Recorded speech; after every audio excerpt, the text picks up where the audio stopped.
आज हम नवीं कक्षा के गाने वाली चिड़िया पाठ पुनरावृत्ति यानी रिवीजन पढ़ने जा रहे हैं।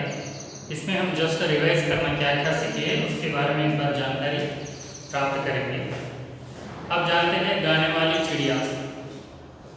जैसे आप कभी नहीं सोचा होगा कि क्या गाने वाली चिड़िया रहती है, तो जनरली यहाँ हम देखेंगे तो इस पाठ में किसानों का महत्व बताना चाहता है। यहाँ जो चित्र पर दिया गया है, जो बैल किसान खेती बाड़ी का काम करते हैं, एक चिड़िया द्वारा किसानों का महत्व क्या है वह बताना चाहता है।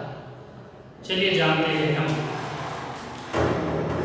आजकल सबसे महत्वपूर्ण किसानों का है, क्योंकि जिस प्रकार मानव जीवन में जीने के लिए फर्स्ट प्रेफरेंस, प्रथम योग्यता जीने के लिए हवा, उसके बाद पीने के लिए पानी, तीसरा खाने के लिए खाना, ये तीन, और चौथा रहने के लिए मकान। ये चार रहे तो ही मानव जीवन बिता सकते हैं।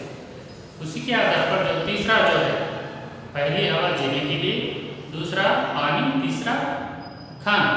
यहाँ पर हम खाना खाना हो तो किसानों द्वारा हमें मिलता है, उनके मेहनत द्वारा उगाए फसलें द्वारा हम अपनी भूख मिटा सकते हैं। तो वही विषय को लेकर किसानों का महत्व एक गाने वाली चिड़िया द्वारा हमें यहाँ बताना चाहते हैं। आप भी इससे पहले सुन चुके हैं, एक बार जस्ट आपको याद दिलाता हूँ। एक राजा था, वह सुंदर महल में रहता था। और उस महल की इतनी सुंदरता था कि आसपास के अड़ोस पड़ोस के सभी देश के लोग आकर वहाँ पर उस महल की सुंदरता के बारे में वर्णन करते थे। उसी प्रकार वहाँ पर जिस प्रकार जो भी ऐतिहासिक यानी हिस्टोरिकल प्लेसेस विजिट यानी दर्शनीय स्थलों को जाते हैं तो फीडबैक लिखते हैं। उसी प्रकार यहाँ पर भी इस सुंदर महल में गाने वाली चिड़िया के बारे में एक यात्री ने अपने वर्णन में लिखा था। अर्थात सुंदर महल को देखने के लिए देश विदेश अड़ोस पड़ोस के सभी लोग आकर उस सुंदर महल के सुंदरता पर अपने फीडबैक लिखते थे। उसी प्रकार एक यात्री ने अपने यात्रा वर्णन में अपने फीडबैक में गाने वाली चिड़िया के बारे में लिखा था। उस गाने वाली चिड़िया के बारे में यात्रा वर्णन जो यात्री लिखा था, उससे पहले उस राज्य में रहने वाले ना सैनिकों को मालूम था, ना लोगों को मालूम था, ना राजा को मालूम था। यात्रा वर्णन द्वारा जब राजा को पता चला कि उस फीडबैक पढ़ने पर हमारे इस सुंदर महल में एक गाने वाली चिड़िया भी रहती है। इस विषय को लेकर राजा ने अपने सैनिकों को बुलाकर पूछा, क्या आप इसके बारे में जानते हैं? तो सैनिकों ने कहा, हम कभी भी नहीं सुना। तो उसके बारे में राजा ने आदेश दिया कि पहले जाओ, तुम जाकर हमारे करीब में जो जंगल है उसमें ढूंढ कर, खोज कर, रिसर्च कर मुझे उस गाने वाली चिड़िया को यहाँ पर लाने की जरूरत है, कहकर राजा अपने सैनिकों का आदेश देता। तो एक दूसरे से चर्चा करते हैं। किसी के द्वारा भी उनको पता नहीं चलता कि कोई भी उस चिड़िया को गाते हुए कभी भी उस महल में नहीं देखा। और राजा के आदेश पर सैनिकों ने जंगल में ढूंढने चले गए और ढूंढते ढूंढते उनको कहीं पर भी चिड़िया नहीं दिखाई दी। तो एक लड़की उस जंगल में काम करते हुए दिखाई दी। तो उस लड़की से पूछते ही ये सैनिकों ने क्या पूछा, ऐ लड़की, क्या तू गाने वाली चिड़िया के बारे में कभी सुना था?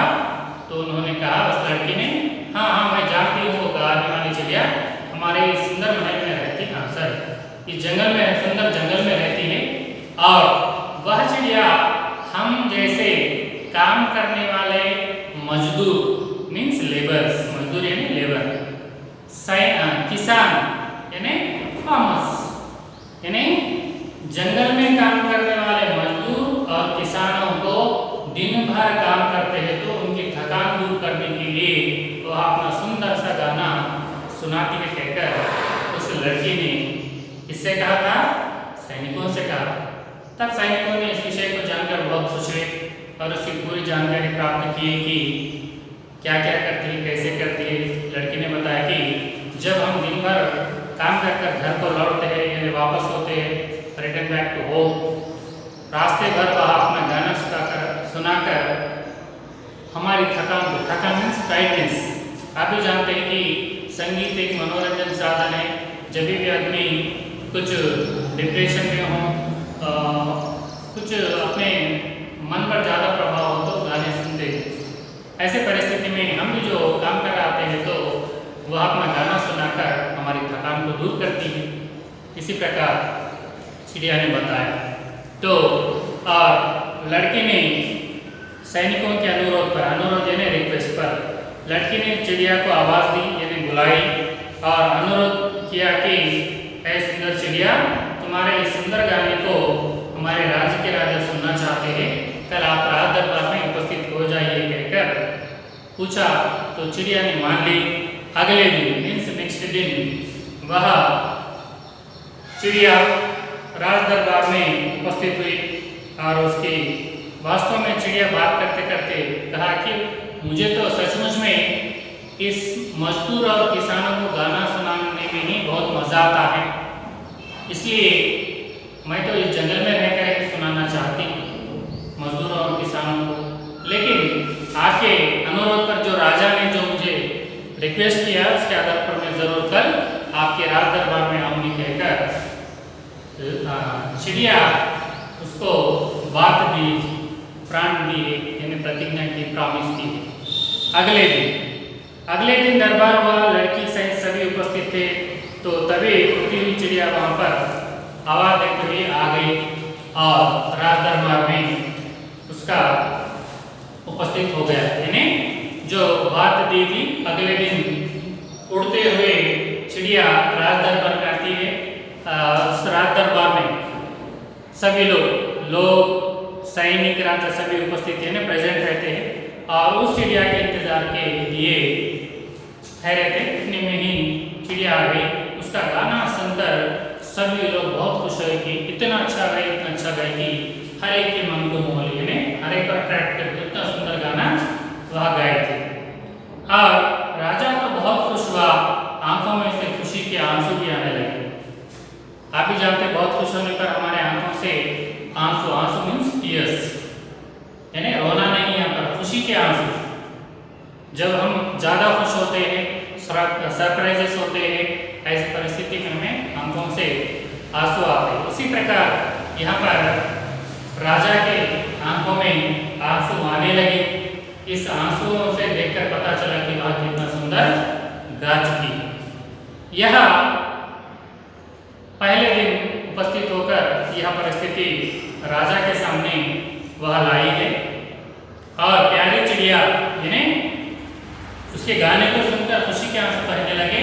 और उसके बाद राजा ने चिड़िया से कहा, ऐ चिड़िया, तुम किसी भी हाल में मेरे राज दरबार में ही रहिए कहकर उन्होंने हमें बता दिया।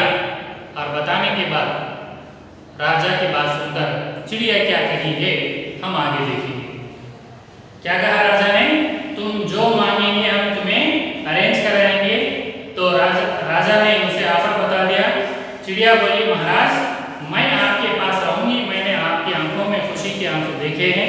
चिड़िया के लिए सोने का पिंजरा बनवाया गया, जिसे किस चीज़ की इच्छा करती राजा उसे पूरा करता। सारे राज्य में उस चिड़िया के संगीत की धूम मच गई। अर्थात जब भी तुझे जो चाहे वह मांगो, मैं तेरी पूरी इच्छा को कर सकता हूँ और मैं तेरे लिए सोने का पिंजरा भी मंगवाता हूँ, तेरे लिए सोने के पिंजरे में रह जा कहकर राजा ने उस चिड़िया को एक ऑफर दे चुका है।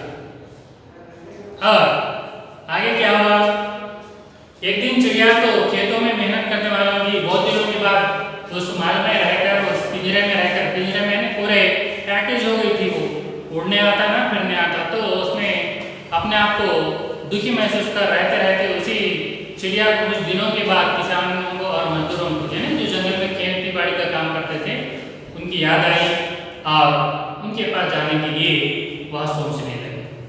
तब क्या हुआ आगे हम कल के बाद में देखेंगे।